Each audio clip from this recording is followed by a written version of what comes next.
आज आपण integration chapter मधील या टाइपचे एक्झाम्पल सॉल्व्ह करायचे कसे ते बघणार आहोत. जर न्यूमरेटर 1 असेल तर आपण त्या टाइपचे एक्झाम्पल सॉल्व्ह केलेली आहेत, म्हणजेच 1/ax² plus bx plus c या टाइपचे एक्झाम्पल. मग हे इक्वेशन रूटमध्ये असेल किंवा रूटच्या बाहेर असेल तर ही आपण एक्झाम्पल सॉल्व्ह करायचं कसं ते आपण बघितलेलं आहे. त्या टाइपचे एक्झाम्पल्स आपण सॉल्व्ह केले आहेत ऑलरेडी. पण आता या एक्झाम्पलमध्ये फरक काय आहे तर न्यूमरेटर हा px प्लस q या फॉर्ममध्ये आहे. मग जर न्यूमरेटर या फॉर्ममध्ये असेल तर त्या टाइपचे एक्झाम्पल्स सॉल्व्ह करायची कशी, त्याची मेथड काय आहे ते आपण आता बघणार आहोत. तर बघा, या टाइपच्या एक्झाम्पलमध्ये जो न्यूमरेटर आहे तो आपण स्वतः न्यूमरेटर हा याच्यासाठी आपण वेगळा फॉर्म्युला वापरणार आहोत. तर तो फॉर्म्युला कोणता आहे तर numerator is equal to a into derivative of denominator. Denominator काय या ठिकाणी तर ax² plus bx plus c, ठीक आहे, प्लस b. ठीक आहे, आपण हा फॉर्म्युला यूज करणार आहोत. मग एक्झाम्पल या टाइपमध्ये असो किंवा या टाइपमध्ये असो, कोणत्याही टाइपमध्ये असेल तरीही आपण दोन्ही टाइपच्या एक्झाम्पल्समध्ये हा फॉर्म्युला यूज करणार. हा फॉर्म्युला यूज करून आपण न्यूमरेटर आपण या फॉर्ममध्ये कन्वर्ट करणार. ठीक आहे, त्यानंतर आपण याची डेरिव्हेटिव्ह फाइंड आउट करणार. डेरिव्हेटिव्ह फाइंड केल्यानंतर नेक्स्ट स्टेप काय असणार आहे तर a आणि b याची व्हॅल्यू फाइंड करणार.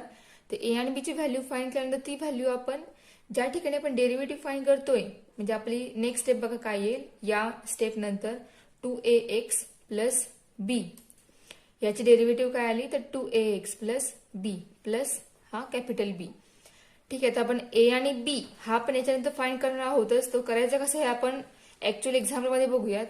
पण a आणि b फाइंड केल्यानंतर तो a आणि b या स्टेपमध्ये पुट करायचा. आणि या स्टेपमध्ये पुट केल्यानंतर ही जी स्टेप येणार आहे, ही स्टेप म्हणजे ही जी असं आहे ही या न्यूमरेटरची व्हॅल्यू असणार आहे.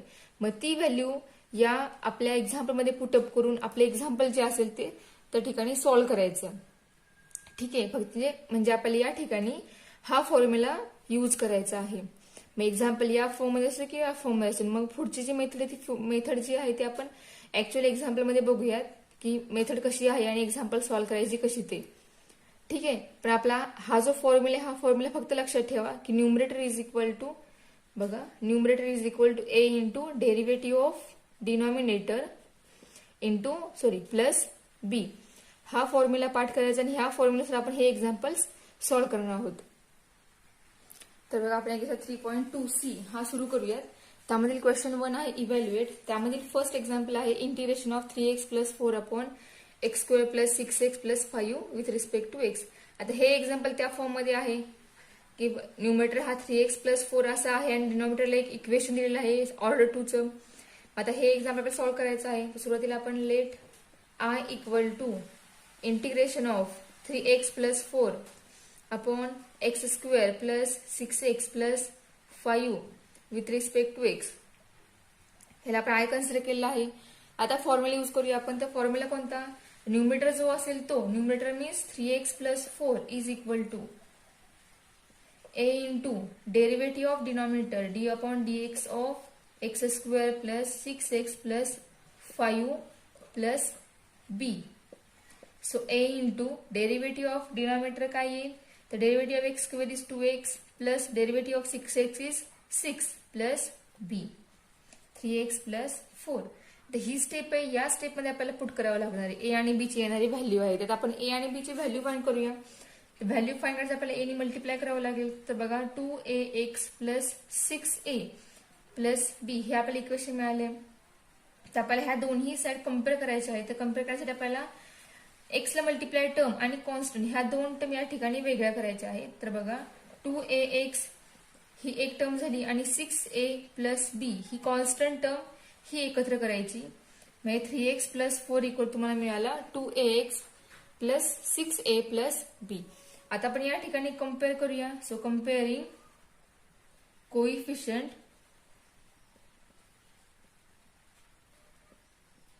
वी गेट काय मिळाला आपल्याला तर 2a इक्वल टू x ला मल्टिप्लाय टर्म 3 मिळाला. And second 6a plus b is equal to 4 मिळाला. आता आपल्याला 2a इक्वल टू 3 मिळाला. याच्यावर आपल्याला a मिळेल. a काय मिळेल तर 3/2 ही झाली व्हॅल्यू a ची. आता ही a ची व्हॅल्यू ह्यामध्ये पुट करूया. 6 into 3/2 plus b is equal to 4. ठीक आहे, आता म्हणजे हे सॉल्व्ह करून तुम्हाला बी मिळेल. बी इज इक्वल टू -5. तुम्ही सॉल्व्ह करून बघा. हा झाला बी. तर हा ए आणि हा जो बी आहे तो आपण यामध्ये पुट करणार आहोत. यामध्ये पुट करून जे येईल इक्वेशन ती व्हॅल्यू आपण न्यूमरेटर बद्दल आपल्या एक्झाम्पल मध्ये पुट करणार. तर बघा आपला ए आला होता 3/2 आणि बी आला होता -5. तर आपण न्यूमरेटर काय येईल 3x + 4 equal to 3/2 into 2x + 6 + -5. आता ही जी व्हॅल्यू ही आता आपण इंटिग्रेशन आय मध्ये पुटअप करूया. So I equal to integration of 3/2 into 2x + 6 -5 upon x² + 6x + 5 with respect to x. आता न्यूमरेटर मध्ये दोन सेपरेट टर्म तयार झाले आहेत. ही एक टर्म आणि ही एक टर्म. त्या दोन्ही टर्मला इंटिग्रेशन आणि त्याचा जो डिनॉमिनेटर तो आपण सेपरेट करूयात. म्हणजे आपल्याला आय मिळेल 3/2 कॉन्स्टंट आहे. So 3/2 into integration of 2x + 6 upon x² + 6x + 5 with respect to x minus 5 constant into integration of 1 upon x² + 6x + 5 with respect to x. ठीक आहे. हा आपला आय आहे. So I equal to 3/2 into integration of, आता हे जे term आहे 2x + 6 जो आहे तो आपल्या डिनॉमिनेटरचे डेरिव्हेटिव्ह आहे. म्हणजे d/dx ऑफ x² + 6x + 5 हे आहे 2x + 6. ठीक आहे. ही जी आहे आपली प्रॉपर्टी आहे करोलरी झालेली आहे आपल्याला. त्या करोलरीनुसार आपण ह्या ठिकाणी फॉर्म्युला यूज करूयात. सो -5 इंटू या इंटिग्रेशन मध्ये आपण I1 पुट करूया आणि सेपरेट ते मग इंटिग्रेशन फाइंड आउट करूयात. ठीक आहे. जर ह्या स्टेपला फाइंड केलं इंटिग्रेशन तरी चालेल, पण जस्ट आपण I1 मांडलेला आहे नेक्स्ट स्टेप मध्ये सॉल्व्ह करण्यासाठी. हे सॉल्व्ह करण्या ठिकाणी आपल्याला जागा पूर्ण त्यासाठी आपण त्याला आय मांडलेला आहे I1. So I equal to 3/2 into integration of d/dx of x² + 6x + 5 upon x² + 6x + 5 म्हणजेच हे आहे log of x² + 6x + 5 -5 into I1. ठीक आहे. आता आपण I1 सॉल्व्ह करूयात. आपलं एक इंटिग्रेशन निघालेलं आहे. सो आय इक्वल टू ही जी स्टेप आहे या स्टेपला आपण स्टेप 1 कन्सिडर करूयात. त्यात आपण I1 सॉल्व्ह करायला घेऊयात. So I1 is equal to integration of 1 upon x² + 6x + 5 with respect to x. आता या ठिकाणी हे एक्झाम्पल जे आहे आपलं स्टार्टिंगचे आपण एक्झाम्पल जे बघितले आपण थर्ड टर्म ऍडजस्ट करायचं त्या टाइपचे एक्झाम्पल आहे. आता या ठिकाणी x² + 6x ह्या दोन टर्म आहेत. याची थर्ड टर्म कोणती ती फाइंड आउट करून या ठिकाणी पुट करूयात. तर या ठिकाणी थर्ड टर्म काय येईल इंटिग्रेशन ऑफ 1 अपॉन ते आपण डायरेक्ट अप्लाय करूयात. प्रत्येक वेळेस फाइंड करून ते या ठिकाणी मेन्शन करायचं नाहीये. तुम्ही साईडला फाइंड करून एक्झाम्पल मध्ये डायरेक्ट थर्ड टर्म ऍडजस्ट केली तरी चालेल. ठीक आहे. आता बघा थर्ड टर्म कशी फाइंड करतो आपण 1/2 इंटू कोइफिशियंट ऑफ x आणि त्याचा ब्रॅकेट स्क्वेअर करतो. या ठिकाणी x चा कोइफिशियंट 6 आहे. 6/2 किती येईल 3 आणि 3 स्क्वेअर किती येणार 9. So third term is x² + 6x. Third term is 9 -9 + 5 with respect to x. ठीक आहे. थर्ड टर्म मिळालेली आहे. आता आपण नेक्स्ट आपली स्टेप आहे ती आपण लिहूया त्या ठिकाणी. तर x² + 6x + 9 हे म्हणजे x + 3 ब्रॅकेट स्क्वेअर एक्सपान्शन आहे आणि -9 + 5 याचा आन्सर किती येणार आहे तर -4 येईल. तर आपण नेक्स्ट स्टेप काय आहे ते आपण लिहूया. सो बघा आपला आन्सर काय येईल ते. So I1 is equal to integration of 1 upon x + 3 bracket square -4 with respect to x. So equal to integration of 1 upon x + 3 bracket square -4 means 2 square with respect to x. म्हणजे आपल्याला 1 upon एक term मिळाली x² - a² अशी एक term मिळाली आहे. म्हणजेच या ठिकाणी आपण x² - a² म्हणजे 1 अपॉन x² - a² याचा फॉर्म्युला आपण या ठिकाणी वापरणार आहोत. याचा फॉर्म्युला काय आहे तर 1 upon 2a into log of x - a and x + a. यानुसार आपल्याला या ठिकाणी मिळेल I1 is equal to integration निघणार आहे आपल्या या ठिकाणी 1 upon 2a means 2 × 2 into log of x minus A means x plus 3 minus 2 upon x plus 3 plus 2. आता या ठिकाणी इंटिग्रेटिंग कॉन्स्टंट प्लस सी हा लिहायचा नाही, कारण आपला ओरिजिनल एक्झाम्पल जे आहे तो आपला आय आहे. आपल्या आय मध्ये आपण इंटिग्रेशन फाईन जेव्हा पुट करू फाईन करून त्या ठिकाणी तो सी जो आहे तो पुटअप करायचा. ठीक आहे, म्हणजे आपला I1 आलेला आहे 1/4 into log of x plus 3 plus 2 1 x plus 3 minus 2 1 and 3 plus 2 5. ठीक आहे, सो याला आपण सेकंड इक्वेशन कन्सिडर करूया. So from 1 and 2 we get from 1 and 2 we get I equal to 3/2 into log of x square plus 6x plus 5 minus 5/4 into log of x plus 1 upon x plus 5 plus constant C. या I मध्ये put करताना मात्र constant C जो आहे तो C त्या ठिकाणी mention करायचा. मग जरी तुम्ही त्याच्या आधीच आपण जर I1 मांडला असेल, एखाद्याला I2 मांडला असेल, त्या ठिकाणी जरी सी पुट केलं नाही तरी चालेल. पण जो आपला मेन आन्सर आहे आय, त्या आय मध्ये तुम्ही जो आन्सर लिहिताय त्यात व्हॅल्यू ज्या पुट करताय त्या ठिकाणी तो इंटिग्रेटिंग कॉन्स्टंट त्या ठिकाणी मेन्शन करायचा. जर तो मेन्शन केला असेल तर आपल्या एक्झाम्पलला कम्प्लीट मार्क्स मिळतील आणि ते आपलं सोल्युशन करेक्ट असणार आहे. नेक्स्ट बघा, 6th एक्झाम्पल आहे square root x minus 7 upon x minus 9 with respect to x.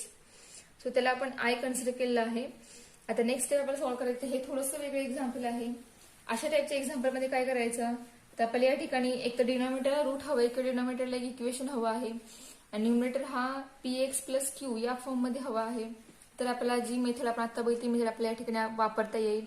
तर तो ते इक्वेशन या ठिकाणी आणण्यासाठी किंवा न्यूमरेटरचा जो रूट आहे तो कॅन्सल करण्यासाठी आपल्याला काय करावं लागेल, तर न्यूमरेटरला जे ब्रॅकेट असेल, जी व्हॅल्यू असेल त्या व्हॅल्यूने न्यूमरेटर डिनॉमिनेटर दोघांनाही मल्टिप्लाय करायचं. तर आपल्या या ठिकाणी न्यूमरेटर हा x मायनस 7 आहे. तर या आपल्याला x मायनस 7चा रूट नकोय. डिनॉमिनेटर रूट असेल तरी चालेल, पण न्यूमरेटरचा रूट जो आहे तो रूट गेला पाहिजे. मग तो कधी जाईल, तर त्या नंबरला त्याच नंबर जर मल्टिप्लाय केलं तरच तो रूट काय होईल, कॅन्सल होईल. मग त्यासाठी आपण या x मायनस 7 या ब्रॅकेटनेच त्या रूटमध्ये त्या दोन्ही टर्मला काय करणार आहोत, मल्टिप्लाय करणार आहोत. ठीक आहे, म्हणजे ह्या दोन टर्म एकमेकांना कॅन्सल होत आहेत. म्हणजे ही न्यूमरेटर टर्म जी आहे ती याला मल्टिप्लाय होते, न्यूमरेटरला डिनॉमिनेटरला मल्टिप्लाय होतोय. तर चेंज काय होईल बघा, तर integration of square root x minus 7 into x minus 7 bracket square येईल upon x minus 9 into x minus 7 या दोघांचं मल्टिप्लिकेशन येईल. ठीक आहे, आता x मायनस 7 ब्रॅकेट स्क्वेअर आहे, रूट आहे, म्हणजेच root x minus 7 bracket square ते कॅन्सल होईल. डिनॉमिनेटरचं रूट सेपरेट होईल. या दोघांचं ब्रॅकेट जे आहे ते ब्रॅकेटचं मल्टिप्लिकेशन होईल. So x into x square x into 7 minus 7x minus 9 into x minus 9x minus 9 minus 7 means minus 60 plus 63 minus multiplication plus होईल. ठीक आहे, डिनॉमिनेटर आपल्याला एक इक्वेशन मिळते आणि न्यूमरेटरला जो आहे x मायनस 7 त्या ब्रॅकेट स्क्वेअर रूट जो आहे त्या ब्रॅकेटचं ते रूट कॅन्सल होईल स्क्वेअर साठी. तर बघा, इंटिग्रेशन ऑफ x मायनस 7 हा आला न्यूमरेटर आणि डिनॉमिनेटर आला x square minus 7 minus 9 is minus 16x plus 63. ठीक आहे, तर आपले एक्झाम्पल जे आहे ते पूर्णपणे सिम्प्लिफाय झालं आहे. आता आपला जो फॉर्म्युला आहे या मेथडचे एक्झाम्पल सॉल्व्ह करण्यासाठी तो आपण फॉर्म्युला या ठिकाणी वापरू शकतो. तर तो फॉर्म्युला यूज करूया आणि न्यूमरेटर जो आहे तो सॉल्व्ह करूया. तर आपला न्यूमरेटर काय आहे, x मायनस 7 आहे. So x minus 7 is equal to a into derivative of denominator काय आहे आपला डिनॉमिनेटर. आता आपल्या या ठिकाणी जो डिनॉमिनेटर आहे तो रूट मध्ये आहे, बरोबर, पण रूट सहित डिनॉमिनेटर घ्यायचा नाही डेरिव्हेटिव्ह फाइंड करताना. रूटच्या आतमध्ये जे इक्वेशन ते फक्त इक्वेशन घ्यायचं डेरिव्हेटिव्ह फाइंड करताना, म्हणजे आपला न्यूमरेटर काय होईल, सिम्प्लिफाय होईल. तर बघा आपण काय करतोय, x minus 7 numerator is equal to a into derivative of denominator. डिनॉमिनेटरला जे इक्वेशन ते इक्वेशन फक्त घेणार आहोत x square minus 16x plus 63 and plus b. So next step is a into derivative of denominator is 2x minus 16 plus b. This is x minus 7. आता पहिले x आणि constant term या ठिकाणी separate करायचे आहे त्यासाठी पहिले a ने आत मल्टिप्लाय करावं लागेल.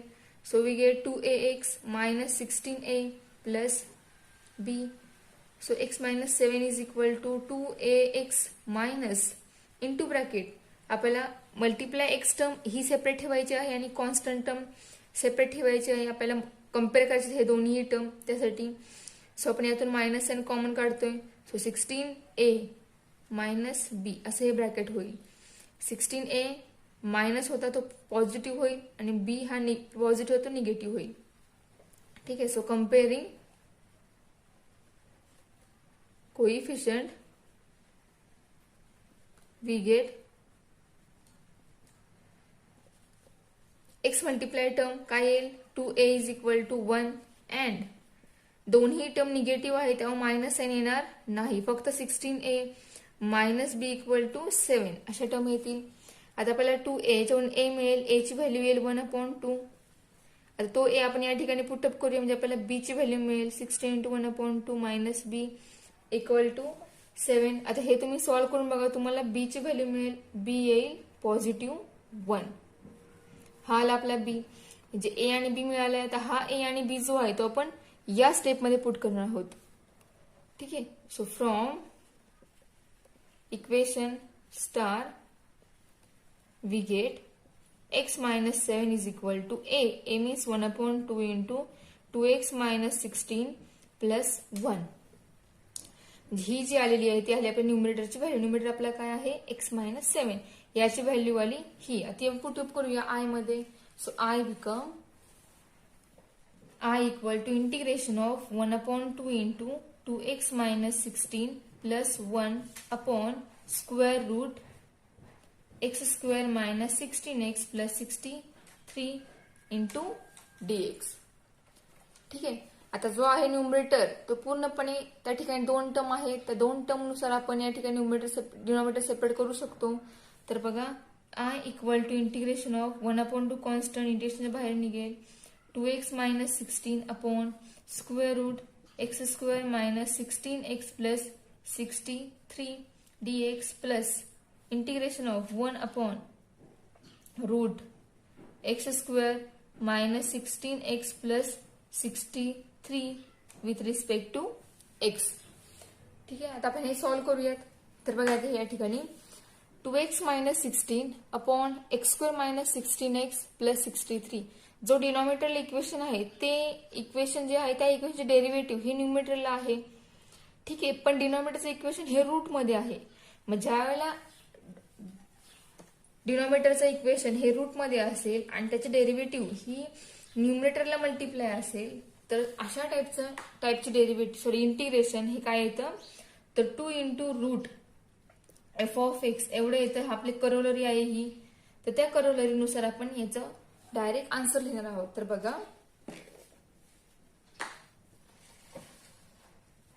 त्याला आपण रिझन देऊयात तुम्हाला लगेच समजेल. I is equal to 1/2 into 2 into root f of x means x square minus 16x plus 63 plus integration of 1/, याला आपण I मानूया I1 plus I1. ठीक आहे. आणि याला रिझन लिहूया आपण. या इंटिग्रेशनसाठी रिझन आपण काय देऊया तर आपल्याला फॉर्म्युला झालेला integration of f dash of x upon root f of x dx is equal to 2 root f of x plus c. ठीक आहे. या करोलरीनुसार आपण काय लिहिलं तर डायरेक्ट आपण याचा आन्सर फाइंड आउट केलं. इथं काय सांगितलेलं आहे जे रूटमध्ये एफ ऑफ एक्स आहे त्या एफ ऑफ एक्स डेरिव्हेटिव्ह जर न्यूमरेटरला असेल तर अशा टाईपच्या इंटिग्रेशनचं आन्सर येतं 2 रूट एफ ऑफ एक्स एवढं येतं. मग यानुसार आपण हे प्रूव्ह केलेलं आहे आपण त्यामुळे आपण डायरेक्ट हे यूज करू शकतो. मग त्यानुसार आपण याचं इंटिग्रेशन हे लिहिलं आहे. जरी तुम्ही डायरेक्ट फॉर्म्युला आठवलं नाही, या टाईपमध्ये सॉल्व्ह नाही केलं, रूट मधल्या व्हॅल्यूला टी मानून जरी नेक्स्ट स्टेप सॉल्व्ह केली वेगळ्या पद्धतीने तरी चालेल, सबस्टिट्यूशन मेथडनुसार केलं तरी आन्सर सेम येणार आहे. पण फॉर्म्युला जर यूज केला आपण लगेच आन्सर येईल, त्यासाठी हा फॉर्म्युला आपण या ठिकाणी यूज केलेला आहे. आता आपण I1 सॉल्व्ह करूया. So for I1 is equal to integration of 1/√x² minus 16x plus 63 with respect to x. आता आपल्याला I1 सॉल्व्ह करायचं आहे. आता या I1 मध्ये रूट आहे, I1चे इक्वेशन रूट आहे, रूट मध्ये आपल्याला थर्ड टर्म ऍडजस्ट करायची आहे. थर्ड टर्म काय आहे, थर्ड टर्म फॉर्म्युला आपल्याला माहिती आहे, त्या मिडल टर्मला 2 ने डिवाइड करायचं, डिवाइड करून जी टर्म येईल त्या टर्मचा स्क्वेअर करायचा, बरोबर. पण घेताना टर्म पॉझिटिव्ह घ्यायची, ठीक आहे. सो 16/2 मीन्स 8 स्क्वेअर 64, म्हणजेच I1 is equal to integration of 1/√x² minus 16x plus 64 minus 64 plus 63. Third term ही 8 आली. आता 8चा स्क्वेअर आपल्याला ऍडजस्ट करायचा आहे, तर 8चा स्क्वेअर काय आला, 64 आला. त्यानुसार आपल्याला ब्रॅकेट स्क्वेअर मिळेल या ठिकाणी आणि दुसरा मिळेल a². So next step is integration of 1/√x² minus 16x plus 64 म्हणजेच x मायनस 8 ब्रॅकेट स्क्वेअर. ठीक आहे. एक्सपान्शन करून बघा, आपल्याला हेच एक्सपान्शन मिळेल या ब्रॅकेटचं, minus 64 plus 63 minus 1 with respect to x. This equal to 1/इंटिग्रेशन of 1/√x minus 8 bracket square minus 1² with respect to x. म्हणजे आपल्याला या ठिकाणी मिळालं आहे रूट मध्ये x² मायनस a² अशी टर्म मिळाली आहे. Integration of 1/√x² minus a². आता याचा फॉर्म्युला काय आहे, तर log of x plus √x² minus a². ठीक आहे. सो या फॉर्म्युल्यानुसार आपल्याला आन्सर मिळेल I1 is equal to integration of integration find करतोय आपण, डायरेक्ट आन्सर घेणार आहोत. आपला a² आणि x² हा तयार झाला आहे.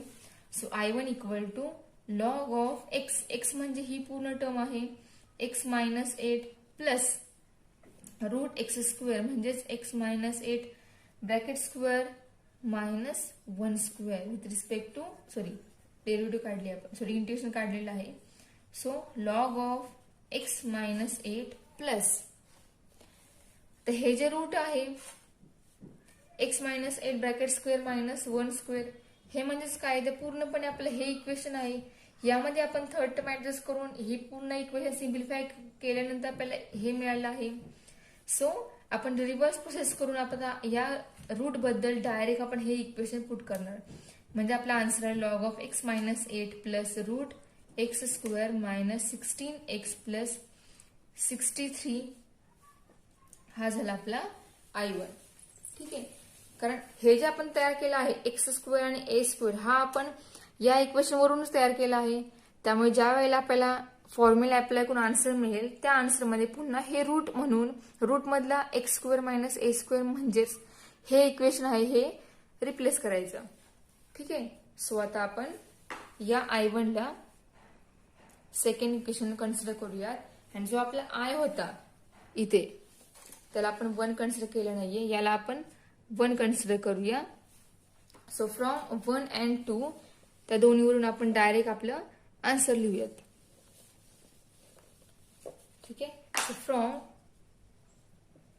1 and 2 I equal to √x² minus 16x plus 63 plus log of x minus 8 plus √x² minus 16x plus 63 plus integrating constant c. ठीक आहे. या स्टेपला I जो आहे त्या स्टेपला इंटिग्रेटिंग कॉन्स्टंट c हा पुट करायचा. ठीक आहे. मग जर I1 मध्ये किंवा I2 मध्ये पुट नाही केला तरी चालेल, पण I मध्ये हा जो c आहे तो आलाच पाहिजे इंटिग्रेटिंग कॉन्स्टंट जो आहे. आपण या स्टेपला ह्या पूर्णपणे सगळ्या टर्मचे इंटिग्रेशन फाइंड आउट करून आपलं फायनल आन्सर आहे ते लिहितोय. त्यामुळे या ठिकाणी हा सी जो आहे तो सी